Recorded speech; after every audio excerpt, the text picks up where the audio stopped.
నమస్కారం అందరికీ. ఈరోజు ఒక స్టేట్ గురించి మాట్లాడుకుందాం. కానీ ఇది కేవలం టూరిజం గురించి వీడియో కాదు, మన ఆంధ్రప్రదేశ్ ఫ్యూచర్ గురించి వీడియో.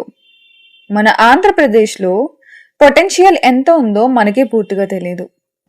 ఒకసారి ఆలోచించండి, ఒకవైపు ప్రపంచంలోనే అత్యంత ఎక్కువ మంది భక్తులు వచ్చే తిరుమల, మరోవైపు 970 కిలోమీటర్ల పైగా కోస్ట్ లైన్, అరకు, లంబసింగి లాంటి హిల్ స్టేషన్స్, గండికోట లాంటి అద్భుతమైన న్యాచురల్ వండర్, కోనసీమ లాంటి గ్రీన్ ప్యారడైజ్, బౌద్ధ క్షేత్రాలు, ప్రాచీన దేవాలయాలు, గుహలు, అడవులు, నదులు ఇన్ని ఉన్నా ఎందుకు ఆంధ్రప్రదేశ్ టూరిజంలో గోవా, కేరళ, రాజస్థాన్ లాగా వినిపించడం లేదు?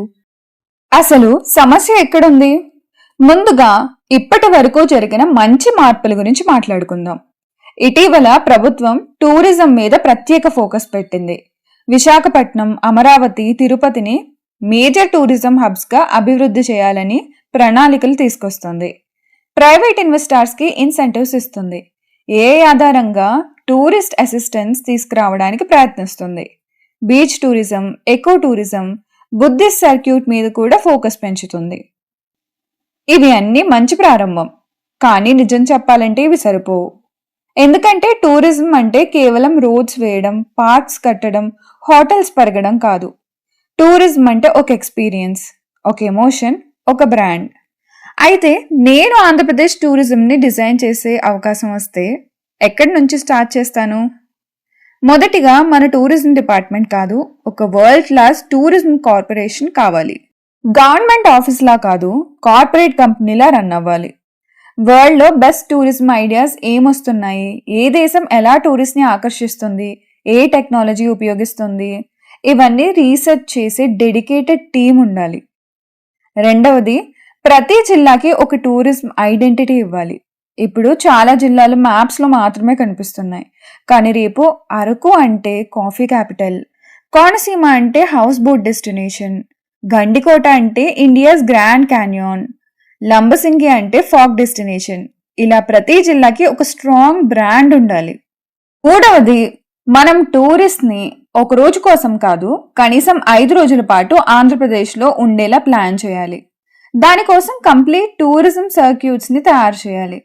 ఉదాహరణకి వైజాగ్కి వచ్చిన టూరిస్ట్ అరకు, లంబసింగి, బొర్రా గుహలు, అన్నవరం, కోనసీమ, రాజమండ్రి ఇలా ఒక కంటిన్యూస్ జర్నీ ఎక్స్పీరియన్స్ ఉండాలి. దీనివల్ల local hotels, restaurants, taxi drivers, చిన్న వ్యాపారులు అందరికీ ఇన్కమ్ పెరుగుతుంది. నాలుగవది, మనకు మార్కెటింగ్ చాలా వీక్గా ఉంది. గోవాని చూడండి, కేరళని చూడండి, వాళ్ళ ప్లేసెస్ మాత్రమే అమ్మడం లేదు, ఒక లైఫ్ స్టైల్ని అమ్ముతున్నారు. మనం కూడా ఆంధ్రప్రదేశ్ని ప్రపంచానికి ఒక స్టోరీగా చూపించాలి. International travel channels, Netflix documentaries, YouTube creators, travel influencers, film shoots ఇవన్నీ మన రాష్ట్రానికి తీసుకురావాలి. ఐదవది, విశాఖపట్నంని నిజమైన ఇంటర్నేషనల్ కోస్టల్ సిటీగా మార్చాలి. Cruise tourism, beach festivals, night markets, water sports, sea food streets, drone shows, music festivals, ప్రతి వీకెండ్ ఏదో ఒక ఈవెంట్ ఉండాలి. అప్పుడు టూరిజం సీజన్ అనే కాన్సెప్ట్ ఉండదు, ఇయర్ అంతా టూరిస్ట్ వస్తారు. ఆరవది, టెక్నాలజీని పూర్తిగా ఉపయోగించాలి. ఒక మొబైల్ యాప్ ఉంటే hotel booking, bus booking, temple booking, entry tickets, tour guide, emergency help, food recommendations అన్నీ ఒకే చోటు ఉండాలి. టూరిస్ట్కి కన్వీనియన్స్ ఎంత ఎక్కువ ఉంటే అంత ఎక్కువగా వాళ్ళు తిరిగి వస్తారు. ఏడవది, లోకల్ పీపుల్ని టూరిజంలో భాగం చేయాలి.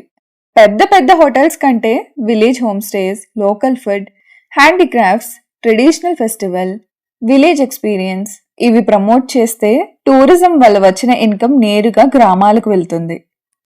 ఎనిమిదవది, ప్రతి సంవత్సరం ఒక ఫిక్స్డ్ బడ్జెట్ టూరిజం కోసం కేటాయించాలి. ఉదాహరణకి 5,000 కోట్ల టూరిజం డెవలప్మెంట్ మిషన్. ఈ బడ్జెట్తో ఇన్ఫ్రాస్ట్రక్చర్ మాత్రమే కాదు, marketing, skill development, heritage restoration, technology, international promotions అన్నీ చేయాలి.